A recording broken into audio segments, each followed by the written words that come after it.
الشيطان الرجيم بسم الله الرحمن الرحيم أعوذ بكلمات الله التامة من كل شيطان وهامة ومن كل عين لامة بسم الله والحمد لله والصلاة والسلام على رسول الله. Assalamu alaikum rahmatullahi barakatuh, brothers and sisters. A very important topic to the brothers I like to give out there is, my brothers, in this time of month of Ramadan, we're in a state of cleansing ourselves. We're cleansing our nafs. Our bodies are getting healed. They're in a healing process during our fasting process, and it's also getting cleansed.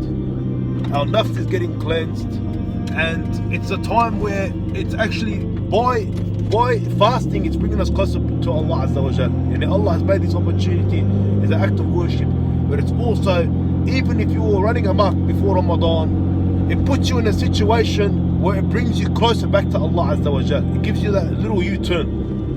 But the problem is, what happens is, and it happens a lot, you know, as soon as Ramadan's over, we always hear it. Everyone's back to how they were.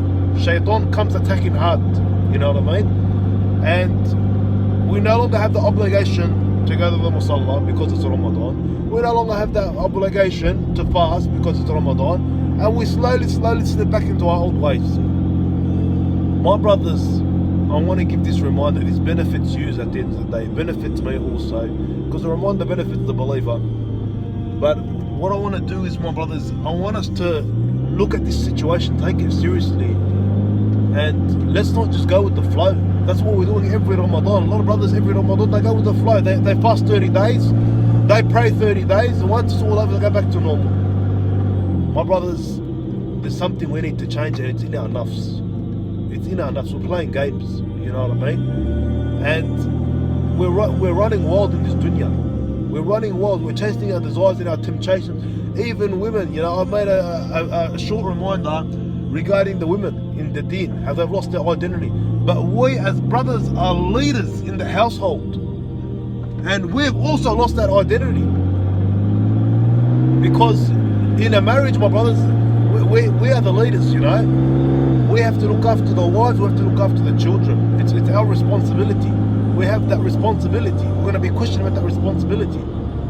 But today, there's no more men, my brothers. There's no more men. What we think is men, we presume it in that gangster mentality. We think that money and putting it on people makes you a man. And that's because we've adopted that lifestyle through the Western society, through their movies, through their music, through everything. We got that inception. That's what makes me a man. If I can put it on someone, if I can make a lot of money without doing any work, if I'm respected by a lot of people, it's not respect, mind you, it's fear, mind you. That makes me a man. We've got that gangster mentality. So what we've adopted a kufr mentality. I'm not calling us kufr, I'm not calling the brothers kufr, but the mentality is kufr. Because in the Quran, my brothers, that gangster mentality is mujrim, criminals. Allah separates it from the believers.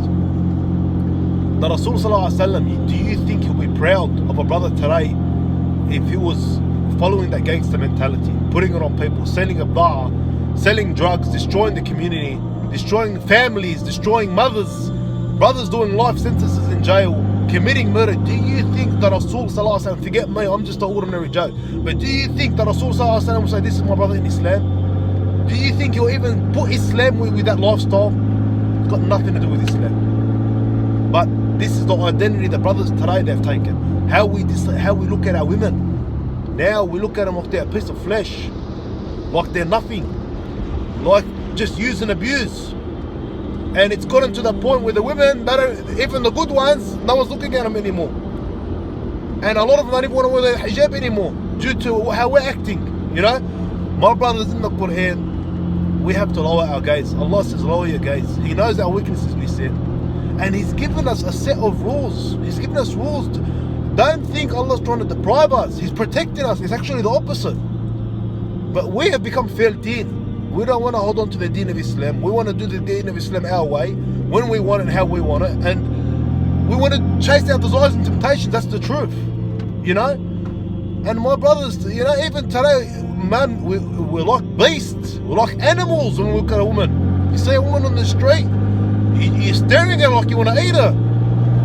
يعني there's no more احترام أبدا. We're supposed to look down, we're supposed to be respectful, we should be loyal to our wives. Even now, today you got husbands cheating on their wives, you got husbands doing drugs, husbands after work, instead of going home and seeing his kids and his wife, he's going somewhere else. And I think you know what I'm trying to say. My brothers, we need to pull up. We need to pull up. Because if you die in this state, how do you think this is going to enter you in Jannah? In what concept do you think I'm going to enter Jannah? By me giving you this reminder, I'm trying to say, brother, you need to do better. You got to let go of these old habits. Don't think that gangster mentality lifestyle makes you a man. It doesn't make you a man. It makes you a Muslim. It makes you a criminal. It's got nothing to do with Islam. It's separate. Allah already separated it in the Quran. Forget hadith. It's got nothing to do with Islam. A real man, he'll marry a woman. He'll be devoted to her. They'll be completing each other's deen for the sake of Allah. He'll be doing his duties to his wife, his kids, his family, his community. He gives back. That whole gangster mentality, they use and abuse women, looking at them like you're an animal, going from one woman to another. You know, my brother, we need to pull up. We need to pull up. Because it's childish. Believe me, it's childish. And what you're basically saying is, I'd rather live that lifestyle. It's a lifestyle of kufr, mind you. It's not a lifestyle of Islam. We all know that. We've all established that.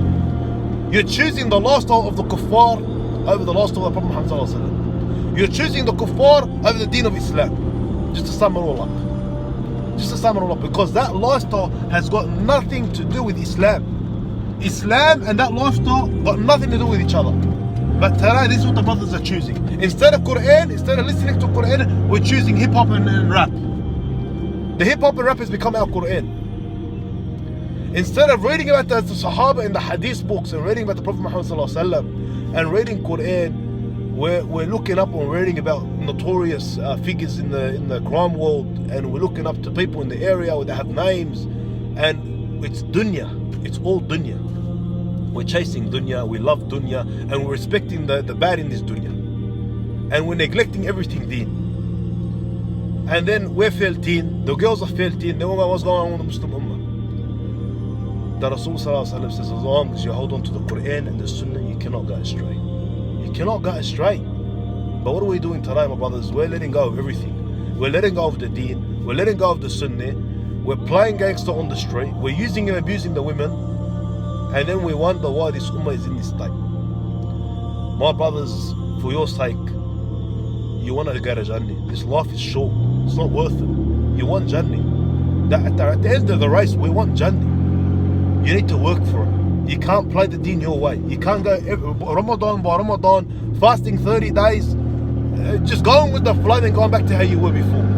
And then in your mind, you know, did you hear the hadith, brother? I heard that if you fast Ramadan, all your sins are gone. Beautiful. I can go back to the way I was after Ramadan. Next Ramadan, I'll fast again. You can't.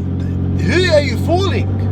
You're fooling yourself if you think you're fooling Allah Azza wa Jal. If you think you can go for Ramadan for 30 days, fast, and then after Ramadan, go back to running amok, go back to using and abusing women, go back to doing drugs, go back to living that lifestyle, and then next Ramadan doing the same thing, good luck. That's all I've got to say to you. Good luck if you think in your mind, I'll get Jannah.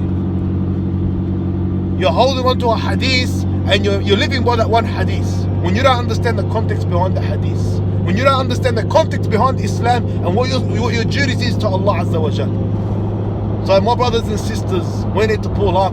We need to stop using and abusing our women. We need to stop playing gangster on the street. We need to get rid of that mentality. This makes me a man. It doesn't make you a man, it makes you a Muslim. It makes you a criminal. It's got nothing to do with Islam. We need to come back to the Rasul sallallahu alaihi wasallam, follow his sunnah and follow the example of the companions. My brothers, when you follow this deen, when you're following the sunnah, when you start doing the right thing, wallahi, you'll see Allah gives you this dunya and He'll give you the next. But when you sell this deen for this dunya, you lose both. So I ask Allah Azza wa Jal to guide all the brothers out there to give us knowledge and get rid of that conception of what a man is supposed to be today, to guide us onto the deen of Islam, and to permanently guide the Muslim brothers this Ramadan, even after Ramadan, to forgive us all and have mercy on us all. Assalamu alaikum wa rahmatullahi wa barakatuh.